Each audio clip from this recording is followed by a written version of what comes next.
अस्सलामु अलैकुम वरहमतुल्लाहि वबरकातुहू। इन्नल हम्दुलिल्लाह नहमदुहु व नस्तईनुहु व नस्तगफिरुहु व नऊज़ु बिल्लाहि मिन शुरूरि अनफुसिना व मिन सय्यिआति अमालिना।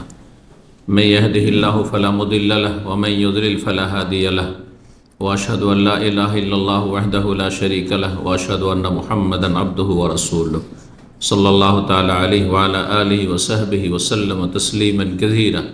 अम्मा बाद, अऊज़ु बिल्लाहि मिनश शैतानिर रजीम व मा खलक़तुल जिन्ना वल इंसा इल्ला लियाबुदून। सम्मानित दिनी भातृमंडলী, আল্লাহ রাব্বুল আলামিনের প্রশংসা এবং প্রিয় নবী সাল্লাল্লাহু আলাইহি সাল্লামের উপর সালাত ও সালামের পর আজ বৃহস্পতিবার 12 মুহররম 1446 হিজরি মোতাবেক 18 জুলাই 2024 আমাদের ধারাবাহিক বিষয়ভিত্তিক আলোচনা। আজকের বিষয় সবচাইতে গুরুত্বপূর্ণ বিষয়, আর তা হচ্ছে তৌহিদের গুরুত্ব। তৌহিদ যে ভাষাটি আলহামদুলিল্লাহ আজকাল যথেষ্ট চর্চা হচ্ছে, মোটামুটি, যদি এর চাইতে আরও বেশি চর্চার এবং মানুষের কাছে আলোচনার খুব বেশি প্রয়োজন রয়েছে। কিন্তু একটা সময় ছিল তৌহিদ বললে এমন কিছু সমাজ যারা সংখ্যাগরিষ্ঠ, তৌহিদ আবার কী জিনিস, খালি তৌহিদ তৌহিদ কর, তৌহিদ সম্পর্কে কোনো জ্ঞানই ছিল না। সুতরাং তাদেরকে প্রথম বুঝে তৌহিদ কি। তো তৌহিদের বিশেষ একটি দিক নিয়ে আলোচনা করব আজকে। তৌহিদের তো বিভিন্ন দিক রয়েছে, তৌহিদের অর্থ, তৌহিদের প্রকরণ, আর তৌহিদের বিভিন্ন শাখা প্রশাখা, তৌহিদের গুরুত্ব, তৌহিদের ফজিলত। তা আমরা আজকে শুধু একটি বিষয় নিয়ে আলোচনা করব, তা হচ্ছে তৌহিদের দ্বীনে ইসলামে কত বেশি গুরুত্ব। চেষ্টা করব এই অল্প সময়ে 10টি পয়েন্ট আপনাদের সামনে পেশ করার, যে পয়েন্টগুলির মাধ্যমে জানতে পারবেন যে তৌহিদ কত গুরুত্বপূর্ণ বিষয়, যার ওপর সমস্ত মানব জীবনের নেক আমল নির্ভরশীল। তৌহিদ মানে হচ্ছে আল্লাহর একত্ব। তৌহিদ মানে তৌহিদুল্লাহ, আল্লাহর একত্ব। জি, আল্লাহ তার নাম গুণাবলিতে এক, আল্লাহ তার কাজে রুবুবিয়াতে এক ও একক, আল্লাহ রাব্বুল তার ইবাদত বন্দেগীতে এক ও একক, তার কোনো শরিক নেই। ওয়া ইলাহুকুম ইলাহু ওয়াহিদ, তোমাদের মাবুদ ইলাহুন ওয়াহিদ, এক মাবুদ, লা ইলাহা ইল্লাহু, তিনি ছাড়া কোনো সত্য মাবুদ নেই। ও রহমানুর রহিম, তিনি রহমান, তিনি রহিম। জি, আল্লাহর একত্ব অত্যন্ত গুরুত্বপূর্ণ বিষয়। যদি তৌহিদ থাকে তো ফরজ নফল কবুল হবে, তৌহিদ যদি না থাকে তাহলে কোনো কিছুই কাজে আসবে না, কোনো কিছুই কাজে আসবে না। আল্লাহ রাব্বুল আলামিন মানব জাতিকে সৃষ্টি করেছেন তৌহিদের জন্য, বরং জান্নাত জাহান্নাম সব কিছু সৃষ্টি হয়েছে এই তৌহিদের জন্য। তো ভূমিকায় কথা না বাড়িয়ে আমরা এক একটি পয়েন্ট নিয়ে আলোচনা করি। তৌহিদের প্রথম গুরুত্বের দিক হচ্ছে যে একজন মানুষের ওপর সর্বপ্রথম ফরজ কাজ, জীবনের সর্বপ্রথম ফরজ কাজ, আউয়াল ওয়াজিব, জীবনে প্রথম যে কাজটি ফরজ, সেটি সলাত নয়, সিয়াম নয়, যাকাত নয়, হ্যাঁ, বাপ মায়ের হক আদায় করা নয়, আর তারপরে আল্লাহর হক আর অমুকের হক এইসব বলে আপনি চলে গেলেন না। আল্লাহর হকের সবচেয়ে বড় হক যেটি, সেটি হচ্ছে তৌহিদ। আল্লাহকে এক বলে জানা, জ্ঞান অর্জন করা, এক বলে মানা মানে বিশ্বাস করা, আর স্বীকৃতি দেওয়া, মেনে নেওয়া, এবং আল্লাহ রাব্বুল আলামিনের একত্ব সার্বিক ক্ষেত্রে প্রতিষ্ঠা করা। সূরা ইখলাস কার মুখস্থ নেই? মুসলিম। কুল হু আল্লাহু আহাদ, আর আহাদ মানে জানাও আছে। হে নবী বলে দাও মানব জাতিকে, আল্লাহ হচ্ছেন এক ও একক। ওয়াহিদ মানে এক, আর আহাদ মানে এক ও একক। তো তাওহীদ মানব জাতির ওপর, শুধু মুসলিমদের উপর নয়, সমস্ত মানব জাতির ওপর, এমনকি জিনের ওপর, মানুষ এবং জিনের ওপর সবচাইতে গুরুত্বপূর্ণ এবং প্রথম ফরজ হচ্ছে কি? জি, আল্লাহর তাওহীদ, আল্লাহর একত্ব প্রতিষ্ঠা করা।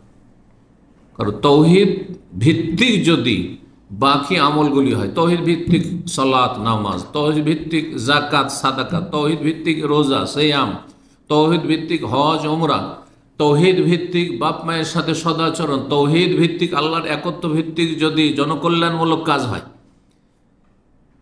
মানুষের হক আদায় করা হয়, তাহলে সেটি হবে ইবাদত। তার নাম কি? ইবাদত। যদি তাওহীদ ভিত্তিক হয়, আল্লাহর একত্বের ভিত্তিতে হয়। আর ইবাদত করলেন হয়তো, মানে নামাজ পড়ছেন, রোজা রাখছেন, যাকাত দিচ্ছেন, দান সাদকা করছেন, জনকল্যাণমূলক কাজ করেছেন, বাপ মায়ের সেবা করছেন, আর আল্লাহকে মানছেন, কিন্তু তাওহীদ ভিত্তিক নয়, আল্লাহ একক, তার কোনো শরীক নেই, এর ভিত্তিতে নয়, বরং আল্লাহর ইবাদত করি। আর বড় বড় ওলি আউলিয়া আছে যারা গৌস কুতুব আবদাল, তারা সারা পৃথিবীর বিভিন্ন বিষয় নিয়ন্ত্রণ করে, তাদের অসাধারণ ক্ষমতা রয়েছে। তাহলে এই জীবনের নাম হচ্ছে শিরকি জীবন। ওই ব্যক্তির নাম আর তখন মুওয়াহিদ একত্ববাদী মুসলিম নয়, তার নাম হচ্ছে মুশরিক। এবং সেই ব্যক্তির ফরজ নফল কিছুই কবুল হয় না, বুঝলেন না? যদি আপনি মনে করেন যে আমি সমস্ত নামাজ পড়ছি, কোনো নামাজ বাদ দিই না, ফরজ নফল তাহাজ্জুদ রোজার সব নামাজ পড়ছি, আল্লাহকে মানছি, কিন্তু তার সাথে এটাও মানছি আব্দুল কাদের জিলানী অনেক কিছু দিতে পারে, সবচেয়ে বড় পীর, অসাধারণ ক্ষমতা রাখে, আল্লাহ ক্ষমতা দিয়ে রেখেছে, সে রোগ ভালো করতে পারে, বালা মুসিবত দূর করতে পারে, সন্তান দিতে পারে, মনস্কামনা পূরণ করতে পারে। খাজা বাবা, চিস্তি আর শাহজালাল, এরা এত শক্তিশালী, হ্যাঁ, যে আল্লাহর ক্ষমতাগুলি তাদের হাতে, আল্লাহ যে কাজগুলি করে তারাও করে, আল্লাহর কাজে তারাও পার্টনার। তাহলে আপনার এবাদত আর এবাদত থাকলো না, আর আপনার এবাদত কি হয়ে গেল? ওর নাম শিরক। নাস্তিক এবাদত করে না, আর আস্তিক কিন্তু বহুত্ববাদী, সে আল্লাহকে মানে না। হিন্দুরা কি বলে? ওপরওয়ালা, আপনি আল্লাহ বলছেন, ওপরওয়ালা বলছে। মাজার পূজারীরা আল্লাহকে মানে না, হ্যাঁ, আল্লাহর অস্তিত্ব মানে, হ্যাঁ, আল্লাহ তার মাবুদ মানে, কিন্তু আল্লাহর সাথে সবগুলি ইবাদত আল্লাহর নয়। নামাজটা আল্লাহর, কিন্তু মাজারের সেজদাটা বাবার, ও ভাগাভাগি করে দিল, এরই নাম মুশরিক। তার নাম কি? মুশরিক। তাওহীদ না থাকলে, যেই মানুষের ভিতরে তাওহীদ নাই, সেই মানুষ হচ্ছে মুশরিক। যদিও আল্লাহকে সে মানে, আল্লাহকে মানি, কিন্তু আল্লাহর সাথে অংশীদার স্থাপন করি।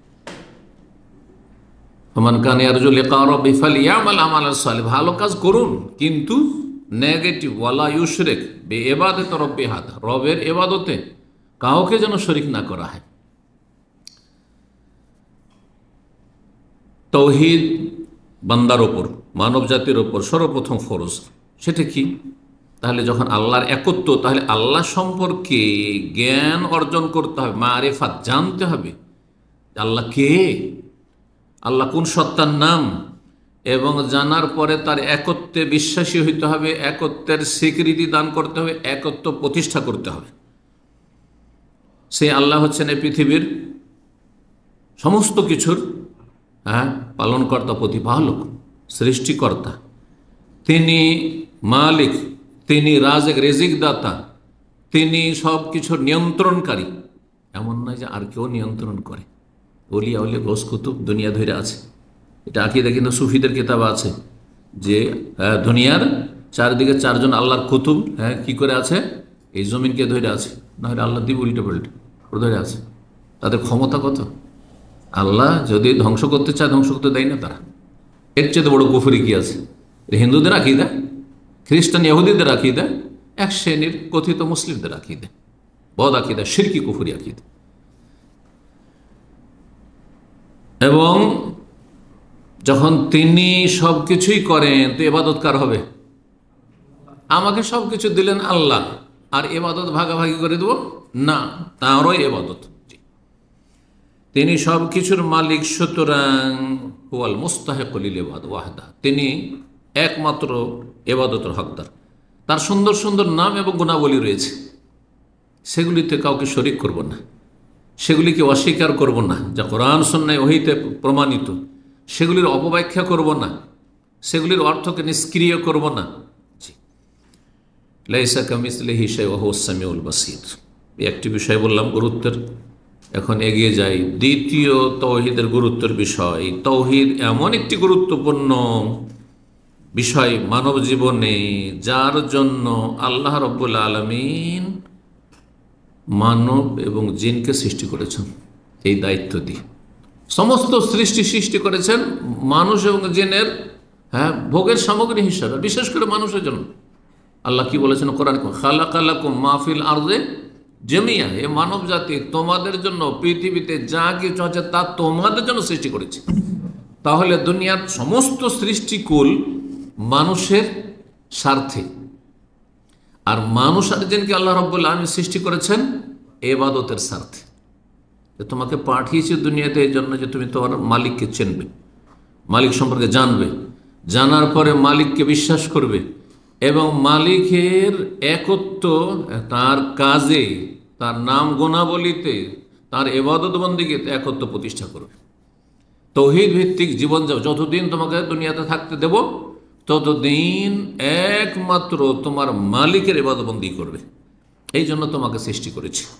সূরা যারিয়াত আয়াত 56 আল্লাহ ইরশাদ করেছেন, ওমা খালাকতুল জিন্না ওয়াল ইনসা ইল্লা লিয়াবুদুন, আমি জিন এবং মানুষকে একমাত্র সৃষ্টি করেছি তাগিদের সাথে। কিসের জন্য? লিয়াবুদুন, আমার ইবাদতের জন্য। আমি এটা করতাম না, কেন করেছি? শুধুমাত্র এই যে তাগিদ, এই ভাষাতে আল্লাহ বলেছেন ওমা খালাকতুল জিন্না ওয়াল ইনসা, আমি জিন মানুষকে সৃষ্টি করিনি অন্য কোনো গরজে, ইল্লা লিয়াবুদুন, একমাত্র আমার ইবাদতের উদ্দেশ্যে সৃষ্টি করেছি। তাহলে আপনি যদি আপনার সৃষ্টির রহস্য না জানেন, কেন আল্লাহ সৃষ্টি করেছেন, আমাকে কেন আল্লাহ পৃথিবীতে পাঠিয়েছেন, এই কথা উত্তর যার কাছে নেই, অথবা এর উত্তর সম্পর্কে যেই ব্যক্তি চিন্তাশীল না, কখনো চিন্তা করে না, এসছে ধীরে ধীরে বড় হইল, আর বড় হওয়ার পরে যখন স্বাবলম্বী হইল, এখন নিজেই হাতে পায়ে দাঁড়াতে পারলো, আর তখন বাপ মা থেকে স্বাধীন হয়ে গেল, আর খরচ নেওয়া লাগে না, আর আয় উপার্জন করছে, খাচ্ছে যাচ্ছে, লোডিং আনলোডিং করছে, আর তারপর এক সময় আসলো যে মরণের সম্মুখে মরে গেল, ব্যাস শেষ হয়ে গেল, দুনিয়ার সমাপ্তি, এক্সপায়ার হয়ে গেল। এটা পশুর জীবন, এটা মানুষের জীবন না। এই জন্য মানুষকে আল্লাহ সৃষ্টি করেননি, মানুষকে আল্লাহ সৃষ্টি করেছেন লিয়াবুদুন, আল্লাহর ইবাদতের জন্য। জিনকে আল্লাহ সৃষ্টি করেছেন তার ইবাদতের জন্য। তাছাড়া সমস্ত যা সৃষ্টি রয়েছে, গাছপালাই হোক আর পশু পাখি হোক, আর যা কিছু দেখছি আর না দেখছি, সব আমাদের জন্য। কোনো কিছুতে আমাদের কোনো ফায়দা রয়েছে, কোনোটাতে কোনো ফায়দা রয়েছে, কোনোটাতে কোনো ফায়দা রয়েছে। আর অনেক সময় অনেক সৃষ্টির রহস্য জানি না, ফায়দা জানি না, এইটা আবার আমাদের কি কাজে আসবে, কিন্তু আমাদের জন্য আল্লাহ সৃষ্টি করেছেন। আলেমাহমান আলেমাহু জাহিলাহমান জাহিল, জানলো অনেক কিছু জানি না আমরা, হয়তো এটা আমাদের যে উপকারী, ধীরে ধীরে উদ্ঘাটন হচ্ছে, আবিষ্কার হচ্ছে যে এটাতে এই ফায়দা রয়েছে, এটা দিয়ে এই ওষুধ তৈরি হয়, এটাতে এই বৈশিষ্ট্য রয়েছে, কাজে চলে আসলো। সেটা বাহ্যিক মনে করছেন যে বেকার জিনিস ছিল এটা। 3 নম্বর তাওহীদের গুরুত্ব। তাওহীদ হচ্ছে আল্লাহ রাব্বুল আলামিনের হক অধিকার, এটা হচ্ছে আল্লাহর ন্যায্য অধিকার। চিন্তা করুন তো, আজকাল মানুষ নিজের পার্থিব তুচ্ছ অধিকার হাসিলের জন্য জীবনকে কুরবানি করে দিচ্ছে, আর কত রকমের ঝুঁকি নিচ্ছে, অথচ এই দুনিয়ার তুচ্ছ অধিকার হয়তো পেলেনই না, সুযোগই পেলেন না হয়তো, অথবা পেলেন কিন্তু ভোগ করার সময় পেলেন না, তারপর এত মরিয়া এর জন্য। ঠিক আছে, আমি বলছি না যে আপনি ন্যায্য অধিকারের জন্য আপনি কারো দ্বারস্থ হবেন না, অথবা আপনি চাইবেন না, আপনার অধিকার রয়েছে। তা আপনি যখন আপনার অধিকারটা বুঝছেন, একজন স্ত্রী বুঝছে আমার স্বামীর অধিকার রয়েছে, ভরণ পোষণ ইত্যাদি, একজন স্বামী মনে করছেন আমার স্ত্রীর এই অধিকার আছে, কি জন্য আমি বিয়ে করেছি, কি জন্য এত বোঝা কাঁধে নিয়েছি আমি স্ত্রীর? ছেলে মেয়ে যখন বুঝছেন যে আমার অধিকার রয়েছে, আমাদের অধিকার রয়েছে বাপ মায়ের ওপর, বাপ মা যখন বুঝছেন যে আর এটা চাইছেন যে আমাদের অধিকার রয়েছে ছেলে মেয়েদের, তারা এই হক আদায় করুক, তাহলে তার আগে আপনাকে বুঝতে হবে যে আল্লাহর অধিকার যে রয়েছে সেটা কতটা আদায় করছেন আপনি, আর আল্লাহর হকটা কি, সেই হকটি আমাকে জানতে হবে। আল্লাহর প্রাপ্য কি জানতে হবে। এই প্রাপ্য হচ্ছে ইবাদত। এই মর্মে মুআয বিন জাবাল রাদিয়াল্লাহু তাআলা হাদিস শোনাবো।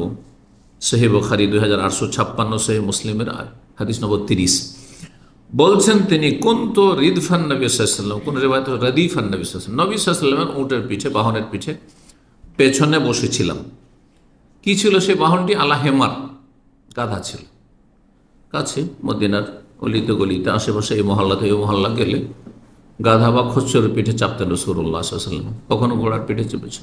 কিন্তু দূরের সফর হলে, আরব দেশের মরুভূমির জাহাজ হচ্ছে, তখন ওঠ। জি, সেই গাধাটির নাম ওফাইর ছিল। নবী সাল্লাল্লাহু আলাইহি সাল্লামের পেছনে বসে আছেন মুআয। তাহলে কত ঘনিষ্ঠ সম্পর্ক! যার সাথে যত ঘনিষ্ঠ সম্পর্ক, তার সাথে তত উঠা বসা, তার গাড়িতে বসা, অথবা তার যদি আপনার মোটরসাইকেল হয়তো তাতে বসা, তাই না? তো ইয়া মুআয, হে মুআয, হাল তাদরি মা হাক্কুল্লাহ আলা ইবাদিহি, তুমি কি জানো যে আল্লাহর হক তার বান্দাদের ওপর? বান্দা মানে সৃষ্টি, বান্দা মানে মানুষ এবং জিন, বাধ্য অবাধ্য যারা, অনগত অবাধ্য সবাই তাতে। বান্দার দুটি অর্থ রয়েছে, একটা হচ্ছে অনগত বান্দা, যারা হচ্ছে সালেহীন, সৎকর্মশীল, ইমানদার মানুষ, যারা বিশ্বাসী মুমিন। আর অবাধ্য বান্দা যারা আল্লাহর সৃষ্টি এবং সৃষ্টিগত বিষয়গুলিতে আল্লাহর সৃষ্টি নীতিমালার বাইরে যেতে পারে না, কিন্তু আল্লাহ দ্রোহী তারা মানুষ, যারা কাফের, মুশরিক অথবা পাপিষ্ট মুসলিম সমাজের, তারাও আল্লাহর বান্দা। কারণ আল্লাহর কাছে আল্লাহ যখন তাকে রোগ চাপিয়ে দেয়, তখন আর রোগকে সরাতে পারে না। দুর্ঘটনায় নিমজ্জিত করে, তখন দুর্ঘটনাকে এড়িয়ে যেতে পারে না। হ্যাঁ, আল্লাহ কোনো নিয়ামত দিয়ে, নিয়ামত যখন ছিনিয়ে নেয়, তখন সেটাকে ধরে রাখতে পারে না। তারা সেখানে কিন্তু আল্লাহর গোলামি করছে। কিন্তু যেখানে শরীয়তের হুকুম, সেখানে গোলামি করে না, সেখানে অবাধ্য হয়ে যাচ্ছে। তাকে যেখানে স্বাধীনতা দেওয়া হয়েছে আর বলা হয়েছে যে এই ভালো কাজগুলি করো আর মন্দ কাজ থেকে বেঁচে থাকো, সেখানে আল্লাহকে মানছে না। এই জন্য এরা আল্লাহ দ্রোহী, হ্যাঁ, আল্লাহর দুশ্মনীরা। কিন্তু যেখানে নিরুপায় হয়ে যাচ্ছে, অর্থাৎ আমরে কওনি, আল্লাহ যে সৃষ্টিগত নির্দেশের ক্ষেত্রে, সেখানে নিরুপায়। মানুষকে শখ করে বিপদের সম্মুখীন হতে চাইবে, অসুস্থ হতে চাইবে। হ্যাঁ, খালি ভালো মানুষরা মেনে নেয় রোগকে, যে নাস্তিক তাকে মেনে নিতে হয়। হ্যাঁ, মরণকে মেনে নিতে হচ্ছে। আল্লাহর হুকুম এটি, কোন মরে গেল। এই জন্য হুকুম হচ্ছে, আল্লাহর হুকুম হচ্ছে দুই রকম, আমরে কওনি, আমরে শরী। আমরে কওনি মানে সৃষ্টিগত নির্দেশ, এখানে সমস্ত সৃষ্টিগুলো আল্লাহর গোলামি করে। আর আমরে শরী মানে বিধানগত, শরীয়তগত আদেশ নিষেধ, এখানে অনগত বান্দারা, ভালো মানুষরাই আল্লাহর আনুগত্য করে, আর বাকিরা অবাধ্য, আল্লাহ দ্রোহী। আল্লাহর হক সম্পর্কে জানো বান্দার ওপর, ওমা হাক্কুল ইবাদি আলাল্লাহ, আর বান্দারই বা আল্লাহর ওপর হক কি? কারণ হক কিন্তু একতরফা হয়নি। হ্যাঁ, যে আপনি বলবেন যে আমার হক আদায় করতে আমার স্ত্রীকে, আর আপনার স্ত্রীর হক আদায় করবেন না, তা আপনি জালেম। ওয়ালিল্লাহিল মাসাল, আল্লাহর জন্য উত্তম দৃষ্টান্ত রয়েছে, উপমা রয়েছে। আল্লাহর যখন হক বান্দার ওপর রয়েছে, তাহলে বান্দারও আল্লাহর ওপর কিছু হক আছে। এই মর্মে জিজ্ঞেস করলেন দুটো কথা। বলতো প্রথম প্রশ্ন, সাহাবীরা কিভাবে প্রশ্নের উত্তর না জানা থাকলে আমাদের মতন ডানে বামে কোনো রকম করে বুঝিয়ে দিতে হবে। হ্যাঁ, এ কথা বলা যাবে না, জানা নেই, অত এ কথা বলা চলবে না, মানহানি হয়ে যাবে, যা ভুল হয়ে গেছে। না, ভুল স্বীকার করার প্রশ্ন ওঠে না, এই দিক থেকে ওই দিক থেকে, না আসলে আমার উদ্দেশ্য এরকম ছিল, আসলে এটা আমি বুঝাতে চেয়েছিলাম, না আসলে, হ্যাঁ, মানুষ মাত্র ভুল হয়, এটা বললেও তো অনেক বেশি, এটাও বলতে চাই না। জি, আল্লাহ হেদায়েত দান করুন। জি, বলছেন মুআয রাদিয়াল্লাহু, আল্লাহ ওয়া রাসূলু, আর আল্লাহ এবং তার রাসূল বেশি জানেন। নবী সাল্লাল্লাহু আলাইহি ওয়াসাল্লাম যতদিন বেঁচে ছিলেন সাহাবীরা বলতেন আল্লাহ বেশি জানেন আর তার রসুল তারপরে বেশি জানেন।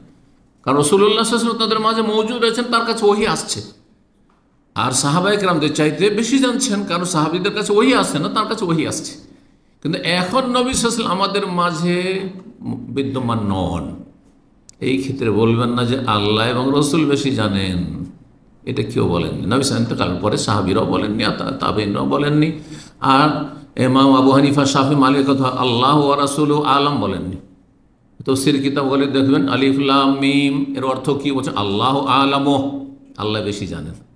আলিফ লাম রা আল্লাহ আলাম মুরাদিহি বিযালিক, জি যে কোনো তাফসীর আল্লাহ বেশি জানেন।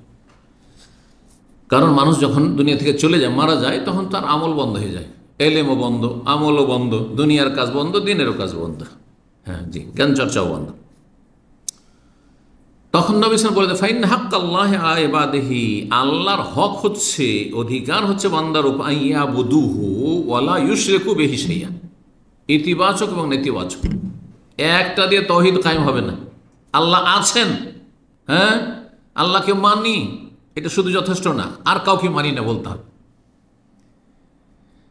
আল্লাহর মতো কাউকে মনে করি না, ইবাদত একমাত্র আল্লাহর করি, আর কারো ইবাদত করি না। আর আল্লাহর ইবাদত করি আর মাজারও সিজদা করি, তাহলে মুশরিক আপনি। নাস্তিক বলছে আল্লাহ নেই, আর যারা মুশরিক, হ্যাঁ মাজার পূজারী, তারা বলছে আল্লাহ আছে আর গস কুতুব আছে, সমান সমান অপরাধী। মুশরিক আর নাস্তিক সমান সমান অপরাধী। পক্ষান্তর মুসলিমকে, মুমিনকে, জান্নাতীকে যে বলবে আল্লাহ আছেন আর তার মতো কেউ নেই, তার কাজে কোনো শরিক নেই, তার নাম গুণাবলিতে কোনো শরিক নেই, তার ইবাদত বন্দেগীতে কোনো শরিক নেই, কেউ নেই, লা ইলাহা ইল্লাল্লাহ, দুটো। সেই কথাই বলছেন আইয়াবুদু, একমাত্র তার ইবাদত করতে, তাহলে ইবাদত করতে হবে। সহিহ আকীদার দাবিদার ইবাদত নেই, 5 ওয়াক্ত ফরজ নামাজ নেই, না অচল, আপনি জাহান্নামের পথে আছেন। ওয়ালা ইউশরিকু বিহি শাইআ, আর তার সাথে কাউকে শরিক করবে না। ওয়া হাক্কুল ইবাদা আল্লাহ, যদি এই হক আদায় করে দেয় বান্দা, তাহলে বান্দার হক হচ্ছে আল্লাহর, আল্লাহ ইউআযযিবা মান লা ইউশরিক বিহি শাইআ, যে আল্লাহর সাথে শরিক করলো না, আর আল্লাহর ইবাদতবন্দি করলো, আল্লাহর আদেশগুলি পালন করলো, নিষেধাজ্ঞা থেকে বেঁচে থাকলো। আর আল্লাহর সবচেয়ে বড় নিষিদ্ধ কাজ হচ্ছে শিরক, আর আল্লাহর সবচেয়ে বড় হুকুম হচ্ছে যে আল্লাহর ইবাদত করো, তৌহিদ। তৌহিদ প্রতিষ্ঠা করলো, শিরক মুক্ত থাকলো, তাহলে তাকে আল্লাহ জাহান্নামে আযাব দেবেন না, তাকে আল্লাহ আযাব দেবেন না, হাসর মাঠে আযাব দেবেন না, কবর আযাব দেবেন না। আযাব থেকে যদি বাঁচতে চান তাহলে তৌহিদ প্রতিষ্ঠা করতে হবে, এটি হচ্ছে আল্লাহর হক। আল্লাহর হক হচ্ছে তৌহিদ ভিত্তিক জীবনযাপন। ঠিক,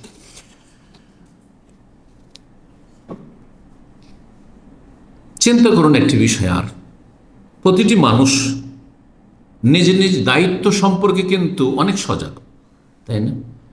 আমাদেরকে কেউ সাধারণত যদি সুস্থ মস্তিষ্কের হন আর মানবতা থাকে, আরে ইমান ইসলাম তো আছেই, কিন্তু এমনি মানবতাও যদি থাকে, ধীরে ধীরে ধীরে বড় হচ্ছেন, 10-12 বছরের বাচ্চাও, 13 বছরের বাচ্চাও যতটা জ্ঞান আছে তাতে বুঝছে যে আমার আব্বা আম্মার কথা শুনতে হবে, হ্যাঁ তাদেরকে অসন্তুষ্ট করা যাবে না, হ্যাঁ হ্যাঁ খারাপ কাজ করা যাবে না, খারাপ কথা তাদেরকে বলা যাবে না, বুঝছে।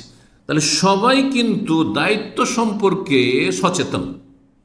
হাক্কুল আওলাদ, ছেলে মেয়েদের হক বাপ মা বুঝছেন, স্বামীর হক বুঝছেন স্ত্রী, স্ত্রীর হক সম্পর্কে বুঝছেন স্বামী, প্রতিবেশীর হক বুঝছেন, বন্ধু বান্ধবের হক অধিকার বুঝছেন, ফ্যামিলি মেম্বারদের যে হক রয়েছে কার কতটা রয়েছে তা বুঝছেন, আত্মীয় স্বজনদের হক অধিকার বুঝছেন, এমনকি প্রতিবেশী অমুসলিম তাদেরও কিছু অধিকার আমাদের মাঝে, সেগুলোও কিন্তু কমন সেন্সে বুঝছেন।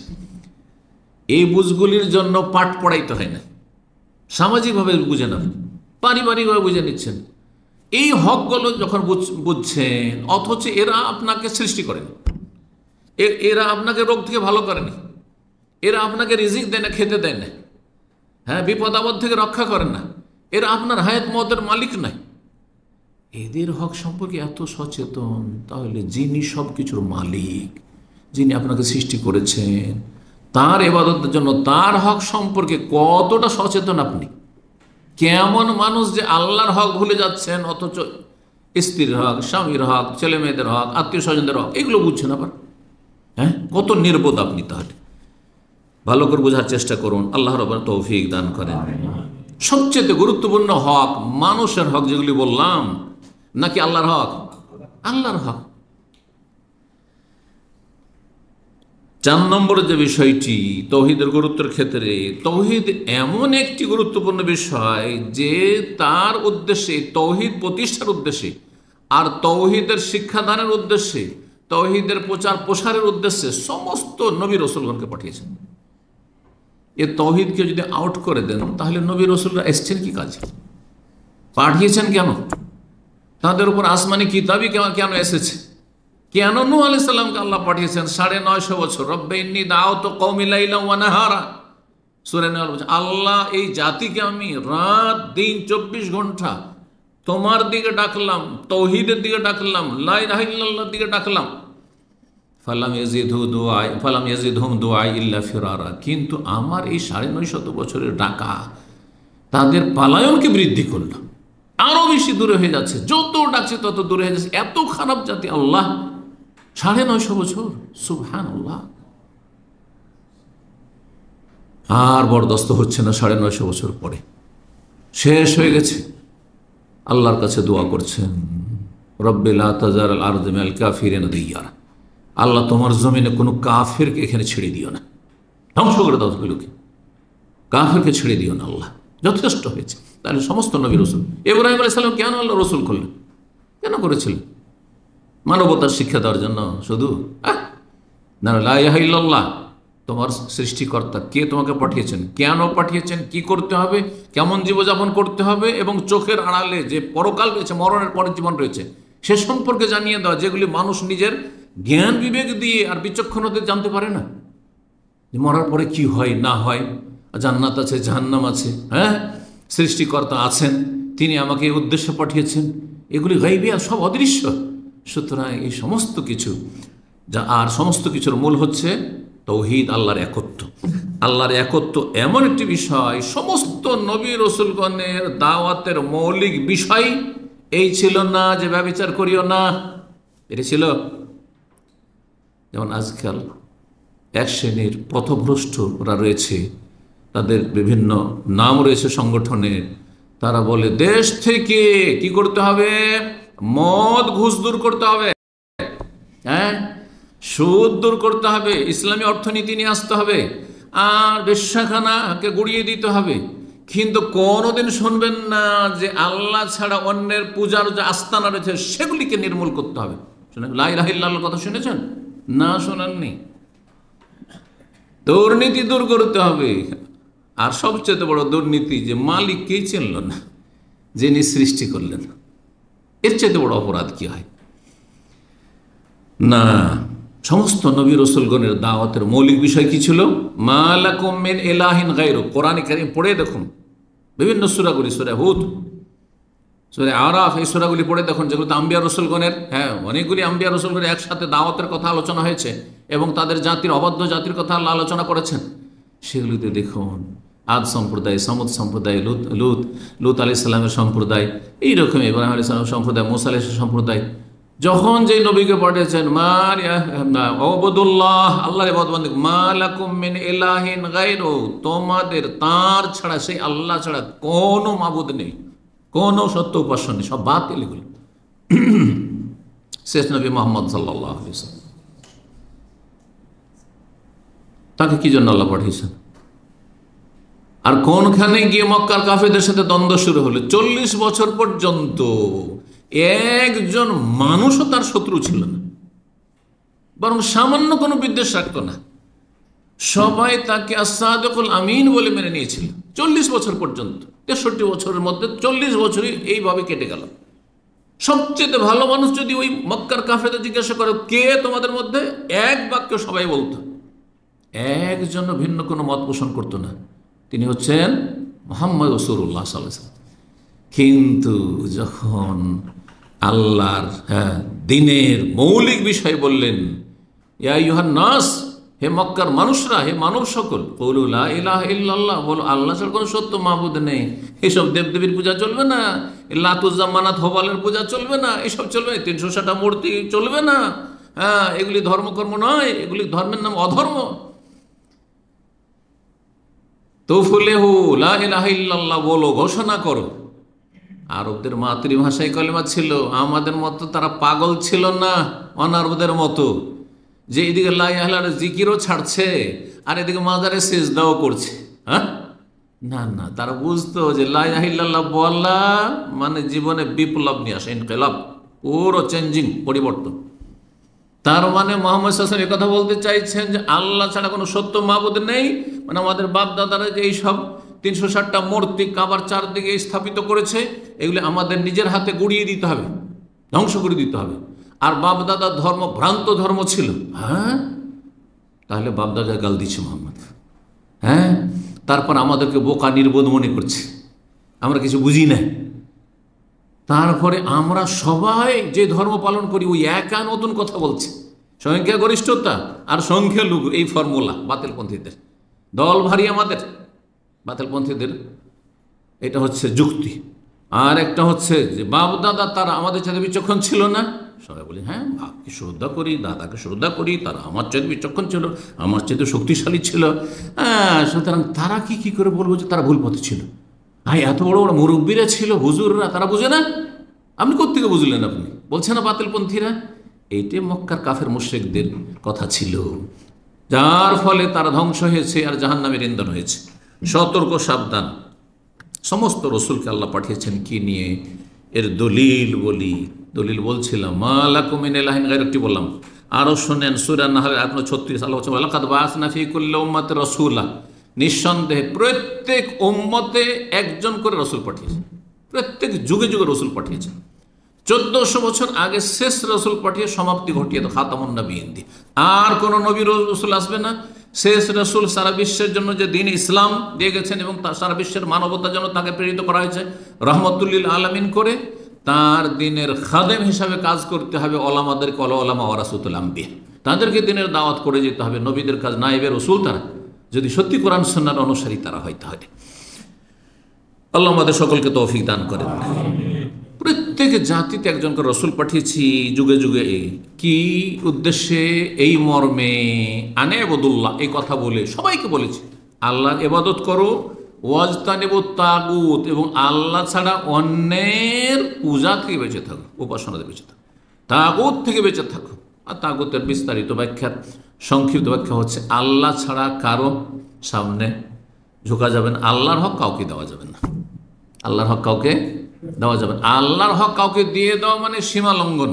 আর তাগুত, হ্যাঁ, তাগায়াত থেকে মানে সীমা লঙ্ঘন করা। আপনি সীমা লঙ্ঘন করলেন না।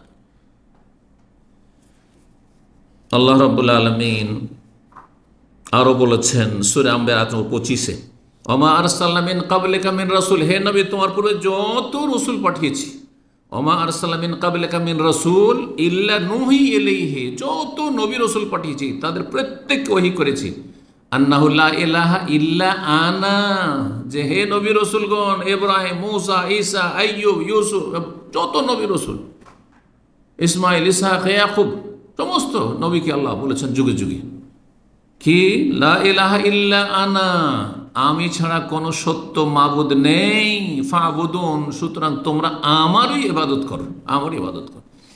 এই বাক্যটি সমস্ত নবী রসুলগণ উচ্চারণ করেছেন এবং এটি ছিল তাদের দাওয়াতের মৌলিক বিষয়। শাখা প্রশাখা ভিন্ন ছিল। আমাদের 5 ওয়াক্ত সালাত রয়েছে, তাদের অন্য, আমাদের সালাতের সংখ্যা যেটা রয়েছে তাদের সালাতের সংখ্যাতে, নামাজের রাকাতের সংখ্যাতে কম বেশি ছিল, কিছু ইবাদতের পদ্ধতিতে কম বেশি ছিল, পার্থক্য ছিল। তাদেরও সিয়াম ছিল কিন্তু তাদের সিয়ামের পরিমাণ ইত্যাদি নিয়ম নীতিমালাতে পার্থক্য ছিল। তাদেরও দান সাদকা ছিল কিন্তু জাকাতের যে পরিমাণ আমাদের, সেটা থেকে ভিন্নতা থাকতে পারে। সেই যুগে আম্বিয়া রসুলগণ হজ করেছেন, উমরা করেছেন, কিন্তু তাতে নিয়ম কানুনে কিছু মাসলা মাসাইলে পার্থক্য থাকতে পারে। কিন্তু মৌলিক বিষয়ে সকল আম্বিয়া রসুলগণের দাওয়াত হচ্ছে এক, সেটি হচ্ছে লা ইলাহা ইল্লাল্লাহ, তাওহীদ। সমস্ত নবী রসুলগণকে পাঠিয়েছেন। এই জন্য সমস্ত নবী রসুলের দোয়া, সবচেয়ে উত্তম দোয়া কি জানা আছে? হাদিসটি আরাফার দিন সম্পর্কে নবী সাল্লাল্লাহু আলাইহি ওয়াসাল্লাম বলতে বলে খায়রুদ দুআ ইয়াউম আরাফা, সবচেয়ে উত্তম দোয়া হচ্ছে আরাফার দিনের দোয়া। ওয়া খায়রু মা কুলতু আনা ওয়ান নাবিয়ুনা মিন ক্বাবলি, সবচেয়ে উত্তম দোয়া, উৎকৃষ্ট দোয়া যেটি আমিও বলছি আর আমার পরে যত নবী রসুল সবাই বলেছেন, সেটি হচ্ছে কালিমাতু লা ইলাহা ইল্লাল্লাহু ওয়াহদাহু লা শারীকা লাহু লাহুল মুলকু ওয়া লাহুল হামদু ওয়া হুয়া আলা কুল্লি শাইইন কাদির। সবগুলি তাওহীদ আর তাওহীদ, তাওহীদ আর তাওহীদ। নবী সাল্লাল্লাহু আলাইহি সাল্লাম 40 বছর বয়সে নবী হলেন, শত্রুতা শুরু হলো কাফেরদের। 13 বছর মক্কায় থাকলেন। 13 বছরের মধ্যে শেষ দিকে গিয়ে নামাজের বিধান, কোন ফরজ তখন পর্যন্ত আসে না, জাকাত না, রোজা না, হজ না, পর্দা, সবগুলি মাসলা মাসাইল, হালাল হারামের মেলা মাসলা মাসাইল সবকিছুই কোথায় নাজিল হইল? মদিনায়। কিন্তু মক্কায় 13 বছর ধরে লা ইলাহা ইল্লাল্লাহ, কারণ এটি হচ্ছে আসল। লা ইলাহা ইল্লাল্লাহ যদি ঠিক না হয়, তাওহীদ ঠিক না হয়, তো এই মুশরিকের নামাজ পড়িয়ে লাভ নেই, মুশরিকে রোজা রাখিয়ে লাভ নেই, মুশরিকে হজ উমরা করে, আমরা তো হজ উমরা করতো, পরম্পরা করতো, আগে থেকেই করতো। হ্যাঁ, মুশরিক কাবার খেদমত করে কোনো লাভ নেই, মুশরিক বাপ মায়ের খেদমত করে কোনো লাভ নেই, শেষকালে জাহান্নামে যাবে। জি।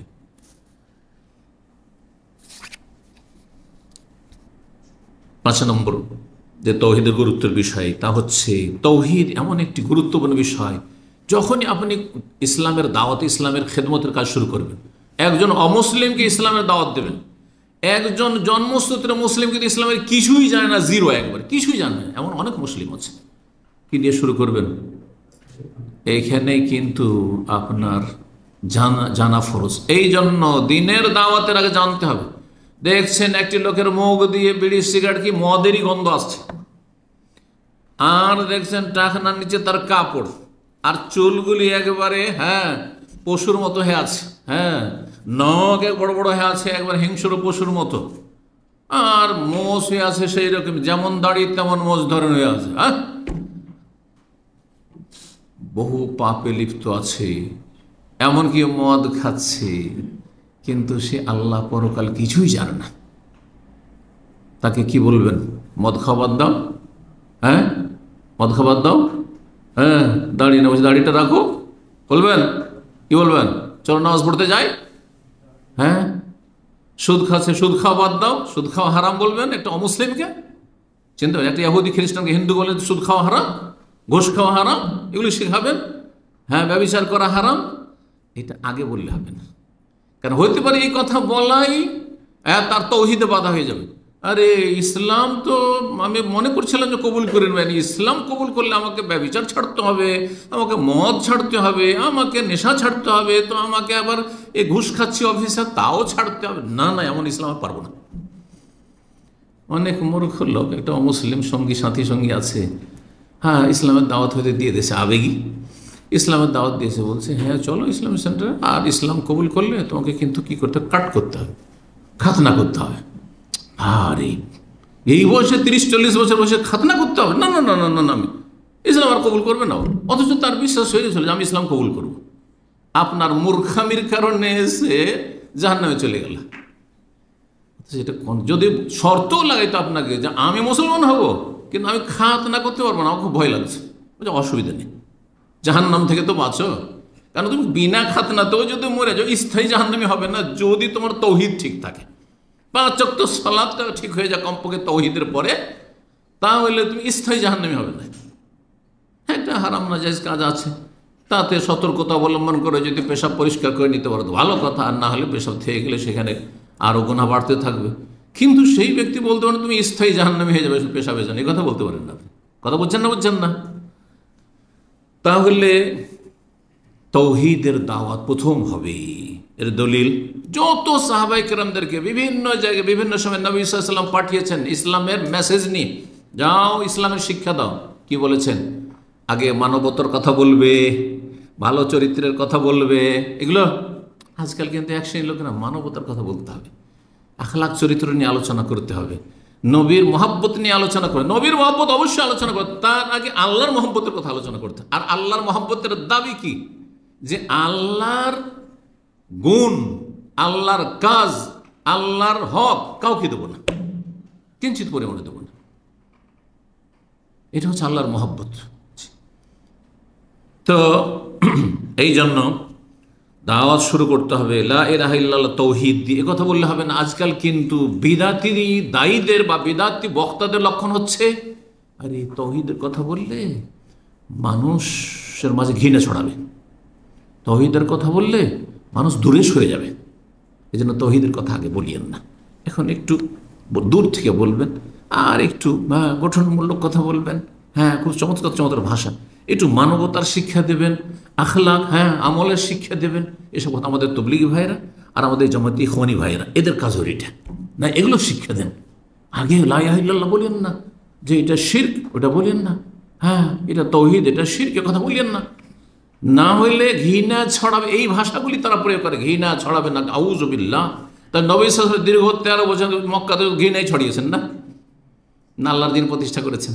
এইটাই আল্লাহর দিন। আল্লাহর দিন প্রতিষ্ঠা মানে গদি দখল করাও নয়, আর আল্লাহর দিন প্রতিষ্ঠা মানে স্ত্রী, হ্যাঁ, ছেলে মেয়ে, পরিবার পরিজন, বাপ মা সবকে ছেড়ে দিয়ে একবারে চলে যাওয়া, এক দেশ থেকে এক দেশ চলে যাওয়া, একবারে চিল্লায়, এর নাম ইসলাম প্রতিষ্ঠা নয়। ইসলাম প্রতিষ্ঠা হচ্ছে তৌহিদ প্রতিষ্ঠা, লা ইলাহা ইল্লাল্লাহ। আল্লাহর হক কাউকে দেওয়া যাবে না, আল্লাহর হক আল্লাহর জন্য রাখতে হবে। জি। তো নবী সাল্লাল্লাহু আলাইহি ওয়াসাল্লাম বিভিন্ন সময় পাঠিয়েছেন। শুধু একটি ঘটনা বলি, যখন ইয়ামান দেশ বিজয় হলো, নবী সাল্লাল্লাহু আলাইহি ওয়াসাল্লাম ইয়ামান দেশে গভর্নর করে পাঠিয়েছিলেন একজন সাহাবীকে, নাম জানা আছে, এই মুআয রাদিয়াল্লাহু তাআলা আনহু। বললেন নবী সাল্লাল্লাহু আলাইহি ওয়াসাল্লাম, বুখারী মুসলিমের হাদিস, প্রায় হাদিসের কিতাব, হাদিসটি খুব প্রসিদ্ধ হাদিস, ইন্নাকা তাতি কওমান মিন আহলিল কিতাব। সেই যুগে ইয়ামান দেশে যথেষ্ট ইহুদিরা আর খ্রিস্টানরা বাস করত, ইহুদিরা বাস করতো সেই যুগে আপনার ইয়ামানে, সান্না আর আদান ওই দিকটাই, আর খ্রিস্টানরা বাস করতো নাজরানে, আর নাজরানটা ওই দিকে, আর তখনকার যুগে ওই দিকটা পুরোটাকেই ইয়ামান বলা হইত। তো এই সমস্ত বিস্তর অঞ্চলের জন্য গভর্নর করে যখন পাঠালেন মুআয রাদিয়াল্লাহু তাআলা আনহুকে, তাকে গভর্নর বানালেন, তাকে মুআল্লিম হিসাবে, শিক্ষক হিসাবে, তাকে সেখানকার বিচারপতি হিসাবে এবং মুফতি হিসাবে। তখনকার শাসকরা এমনটা হইত, সে শাসকই মুফতি, সে শাসক হচ্ছে চিফ জাস্টিস, আর সেই শাসক হচ্ছে বিজ্ঞ আলেম, দায়ী ইলাল্লাহ, সব কিছুই তিনি। জি, এইরকম কোয়ালিটির শাসক হইতে হবে যে দিন দুনিয়া তার কাছে দুটোই থাকবে। আল্লাহ আমাদের তৌফিক দান করে, আমাদের পাপের কারণে এই দুর্দশা হয়েছে। জি। তো বললেন যে তুমি এমন একটি জাতির কাছে যাচ্ছ, তার আহলে কিতাব, তাদের কাছে ধর্ম কর্ম সম্পর্কে কিছু তো নলেজ আছে, যার নলেজ আছে তার সাথে অন্য ভঙ্গিমায় কথা হইতে হবে, নাহলে হ্যাঁ শুধু এই মানে এত সোজা মনে করলে হবে না। আর যার কিছুই যায়, প্রাথমিক জ্ঞান, প্রাথমিক জ্ঞানও নেই তার, তাহলে প্রাথমিক স্তরে আপনি কথা বলতে পারেন, খুব সহজ কথাগুলি, তাই না? তাহলে মানুষ বুঝে কথা বলতে হবে। একেবারে গ্রাম অঞ্চলের মানুষ আর একেবারে অশিক্ষিত নিরক্ষর মানুষ, তাদেরকে যুক্তিতে মুক্তি, যুক্তি যদি শোনাতে না বুঝবে, হেকমত আর রহস্য বুঝবে, তাহলে তাদেরকে ওয়াজ নসিহতের কথা, উপদেশমূলক কথা বলতে হবে। কিন্তু বড় উচ্চ শিক্ষিত আর খুব জেনারেল শিক্ষিত আর খুব বিচক্ষণ, আর সেসব লোকের সামনে যদি ওই সব ওয়াজ যদি শুধু শোনান, তো ওইটাতে তাদেরকে আকৃষ্ট করা যাবে না, তাহলে তাদের ক্ষেত্রে তখন আলোচনার ধরনটা অন্যরকম হবে। নবী সাল্লাল্লাহু আলাইহি ওয়াসাল্লাম এই কথাই শিখলেন তাকে। তারপরে বললেন কিসের দাওয়াত দিবে, তাহলে ফালিয়াকুন আউওয়ালা মা তাদউহুম ইলাইহি, তাদেরকে সর্বপ্রথম যে দাওয়াত দিবে সেটি হচ্ছে ইলা আইয়াশহাদু আল্লা ইলাহা ইল্লাল্লাহ ওয়া আন্না মুহাম্মাদ রাসূলুল্লাহ। আর কোন রিওয়ায়াতে ইলা আইয়াহিদুল্লাহ, ইউয়াহিদুল্লাহ, তৌহিদ শব্দটি ব্যবহার করেছে। অনেক আজকাল বিদআতীরা বলে যে তৌহিদ কোথায় কোরআন হাদিস আছে? এই হাদিসে ইলা আইয়াহিদুল্লাহ, ওয়াহাদা ইউয়াহিদু তাওহীদান, তৌহিদ মাসদার। তারা যেন তৌহিদ পথে সহিহ বুখারীর 7372 নম্বরে ফালিয়াকুন আউওয়ালা মা তাদউহুম ইলা আইয়াহিদুল্লাহ, আল্লাহর তৌহিদ যেন প্রতিষ্ঠা করে, এর জন্য দাওয়াত দেবে। আর অন্য অন্য রিওয়ায়াতে 1496 নম্বর হাদিসে রয়েছে যে শাহাদাতু আল্লা ইলাহা ইল্লাল্লাহ, লা ইলাহা ইল্লাল্লাহ, যত সাক্ষী দেয় আল্লাহ ছাড়া কোনো সত্য মাবুদ নেই, এবং মুহাম্মদ সাল্লাল্লাহু আলাইহি ওয়াসাল্লাম আল্লাহর রাসূল, এই কথার দিকে আহ্বান করবে। সেটা যদি মেনে নেই, তখন বলবে যে ফাইনাল্লাহ ইফতারাদা আলাইহিম, আল্লাহ ফরজ করেছেন কি খামসু সালাওয়াতিন ফি কুল্লি ইয়াউমিন, তাহলে তার আগে বলবে না ও লা ইলাহা ইল্লাল্লাহ না মানে। একটা লোক বলছে যে ভাই আমি তো হিন্দু, বলছে চলো চল চল নামাজ পড়, করবেন নাকি? একসময় হাইয়ার লোক ছিল, একটা গল্প আছে, ভাষ্যকার গল্প আছে, কথা বুঝতে পেরেছেন? রাস্তায় কিছু শিখ বসে আছে, আর দাঁড়িয়ে দেখেছে, তো দাঁড়িয়ে দেখেছে মানে মনে করছে যে মোটামুটি এটা ভালো, আবার দাঁড়িয়ে আছে নামাজ পড়তে যায় না, মানে জামাত শুরু হয়ে গেছে, নামাজ পড়তে যাচ্ছে না, সাল্লাহ সাল্লাহ বলছে। তখন ভাঙা আরবিতে বলছে আনা ফি শিখ, কি বলছে? আমি হচ্ছে শিখ। ও জানে না যে শিখ ধর্ম, হিন্দুটা জানে, হিন্দুসিটা জানে, আর নসরানি খ্রিস্টান জানে, ইহুদিও জানে, মজুসিও জানে, আর ওরা কিন্তু শিখ যে এক ধর্ম রয়েছে আর ধর্মাবলম্বী রয়েছে ভারতে, পাঞ্জাবে, এটা জানে না। তখন বলছে আউয়াল সাল্লি বাদেন শিখ,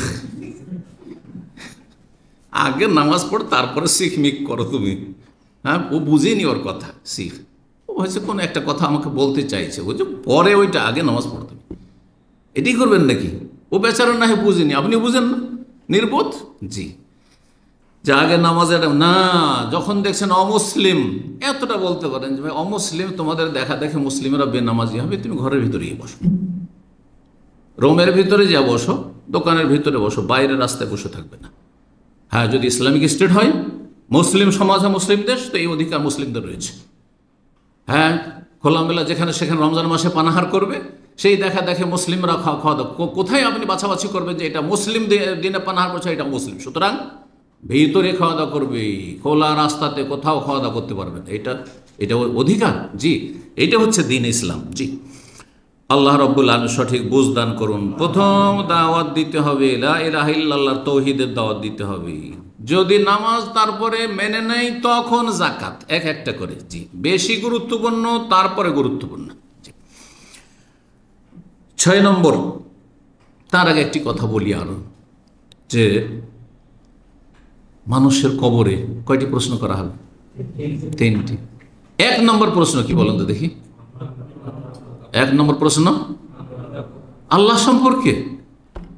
এর মানে যে আল্লাহকে মানতাম আর পীরকে মানতাম নাকি?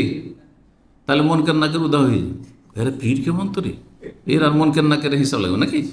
না না, মোটেই না, মোটেই না। আল্লাহকে মানত, আর কাউকে মানা যাবে না ওখানে। হ্যাঁ, আর কাউকে মানা যাবে না এর মানে বেয়াদবি নয়, মানা যাবে না মানে আল্লাহর হক কাউকে দেওয়া যাবে না, আল্লাহর হক কাউকে, ওতে ভাগাভাগি চলবে না, এতে কোনো কম্প্রোমাইজ নেই আল্লাহর হকের ক্ষেত্রে। তো বলছিলাম, প্রথম প্রশ্ন কি হবে? মান রব্বুকা, তোমার রব কি? তারপরে তার জবাব দিতে পারলে তখন 2 নম্বর, তাহলে তোমার দিন কি? তাহলে রব যখন, তো রবের তো মনোনীত দিন হচ্ছে ইসলাম, তোমার দিনটা কি?